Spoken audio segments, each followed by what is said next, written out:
Hi guys, ఇప్పుడే Gaami cinema చూడడం అయితే జరిగింది. ఫస్ట్ ఆఫ్ ఆల్ మనం విస్పక్సేన్ కోసం మాట్లాడుకోవాలి. విస్పక్సేన్ కెరీర్లోనే ది బెస్ట్ పర్ఫార్మెన్స్ ఇచ్చాడు. లైక్ గెటప్ కానీ ఆ గోర అతని యాక్టింగ్ అసలు జీవించేసాడు క్యారెక్టర్లో. ఈ సినిమాకి విస్పక్సేన్ మెయిన్ పిల్లర్ అని చెప్పుకోవచ్చు. సినిమా స్టార్టింగ్ నుండి ఎండింగ్ వరకు అసలు ఏం జరుగుతుంది అని క్యూరియాసిటీ మనలో ప్రతి సీన్కి ఉంటుంది ఫ్రెండ్స్. రైటర్ కానీ, ఆ టేకింగ్ కానీ, ఆ విజువల్స్ కానీ, ఆ డైరెక్షన్ అన్ని సూపర్గా ఉంటాయి ఫ్రెండ్స్. ఇంటర్వెల్ దగ్గర వచ్చే ఒక యాక్షన్ సీక్వెన్స్ ఉంటుంది, అదిరిపోద్ది అసలు. క్లైమాక్స్లో ఆ లైన్ సీన్ అసలు అది మనకి గ్రాఫిక్స్ లాగా అనిపిస్తుంది. సూపర్ డిజైన్ చేశారు.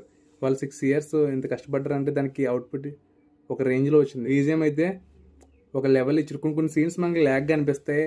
మనకి ఆ సినిమా నుంచి బయటికి వెళ్ళిపోయే స్కోప్ ఉన్నప్పుడు ఆ బీజిఎంతో మనకి ఆ మూవీలోకి ఇన్వాల్వ్ చేసుకుంటారు. అంత బాగా ఇచ్చారు బీజిఎం. ఆ మ్యూజిక్ డైరెక్టర్ పేరు ఏంటో తెలియదు కానీ చాలా బాగా ఇచ్చారు మ్యూజిక్ అయితే. ఫైనల్గా మూవీ అయితే వర్త్ వర్మ వర్త్. నేను ఈ మూవీకి ఇచ్చే రేటింగ్ 3.5. మీరు ఈ మూవీ చూస్తే